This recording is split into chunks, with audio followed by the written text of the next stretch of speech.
మాతృస్ kitchen కి స్వాగతం. Puri, chapati, pulao, bagara rice, plain biryani ఇలా దేంట్లోకైనా సరే మనకి ముందుగా గుర్తొచ్చే సైడ్ డిష్ ఆలు కుర్మా.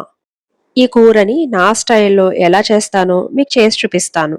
ఒక మిక్సీ జార్లో 2 యాలకులు, 2 లవంగాలు, 1 ఇంచు దాల్చిన చెక్క, గుప్పెడు ధనియాలు, 1 స్పూన్ జీలకర్ర, గుప్పెడు కొబ్బరి, 1 ఇంచు అల్లం ముక్క, వెల్లుల్లి రెబ్బలు, 1 స్పూన్ గసగసాలు వేసి అన్నీ కలిపి మెత్తగా పేస్ట్ నూరుకోవాలి. మూకుట్లో కొంచెం నూనె వేసుకుని ఉల్లిపాయ ముక్కలు వేసుకుని గోల్డెన్ బ్రౌన్ వచ్చే వరకు వేయించుకోవాలి.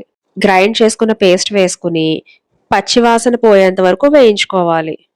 ఉప్పు, పసుపు, కారం వేసుకుని ఒకసారి కలుపుకొని కొద్దిగా నీళ్లు పోసుకోవాలి. అదంతా బాగా కలిసాక తరకలు లేకుండా బాగా బీట్ చేసుకున్న పెరుగుని 1 కప్పు పోసుకోవాలి. ఇదంతా బాగా కలుపుకుని మూత పెట్టుకుని నూనె పైకి తేరే వరకు బాగా ఉడికించుకోవాలి. ఈ ఉడికిన కర్రీలో 1 గుప్పెడు ఫ్రోజన్ గ్రీన్ పీస్ వేసుకోవాలి. మీకు ఇష్టమైతే వేసుకోండి, లేదంటే స్కిప్ చేయొచ్చు.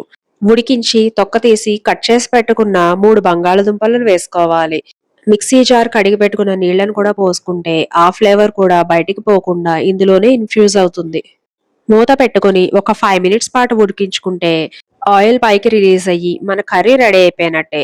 చిదిమి పెట్టుకున్న కసూరి మేతి ఆకులు వేసుకుంటే కూర్మా మరింత ఫ్లేవర్ఫుల్ గా ఉంటుంది.